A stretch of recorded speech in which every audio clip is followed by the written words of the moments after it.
Ako te bole leđa i radiš sve kako treba, ideš na rehabilitacije, radiš vježbe, paziš na svoj pokret, ali te i dalje boli. I misliš si ništa mi ne može pomoći. Možda problem nije u tebi, možda gledaš samo u krivom smjeru. Većina ljudi gleda bol kao jedini pokazatelj napretka. Ako me nešto boli, onda nije dobro, ako me nešto ne boli, onda je super. Ali stvarnost rehabilitacije nije tako crno-bijela.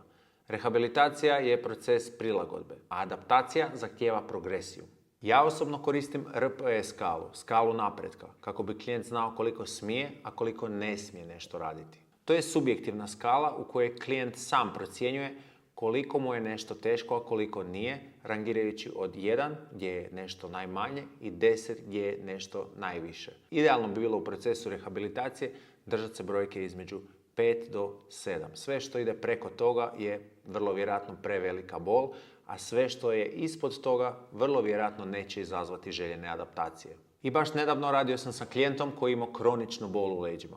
U početku je njegova jedina mjera uspjeha bila boli li ga ili ga ne boli. Ali kad smo počeli pratiti druge stvari, koliko pokreta može napraviti bez straha, koliko dugo može stajati, koliko mu dugo treba da se oporavi nakon vježbanja, tek tad smo u biti vidjeli njegov pravi napredak.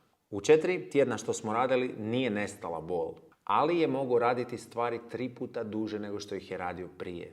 I ono što je u biti tad bilo najzanimljivije, što mu je ta bol tad počela jenjavati. Dakle, napredak nije samo boli me manje. Tu je mnogo više od toga. Sigurniji sam u svoje tijelo, imam bolju kontrolu pokreta i na kraju krajeva razumijem što mi se događa. I zato, umjesto da tražiš brze odgovore, počni tražiti prave pokazatelje. Ako si u fazi gdje ti treba pomoć, gdje ti treba edukacija, gdje ti treba jasnoća, možeš se naručiti na online pregled. Tamo ti sve objasnim, prilagodim ti program i dam ti konkretne alate. Link za naručivanje nalazi se u opisu profila. Ako ti se ovaj sadržaj sviđa, lajkaj ovu objavu i zaprati moj profil za još više ovakvog sadržaja.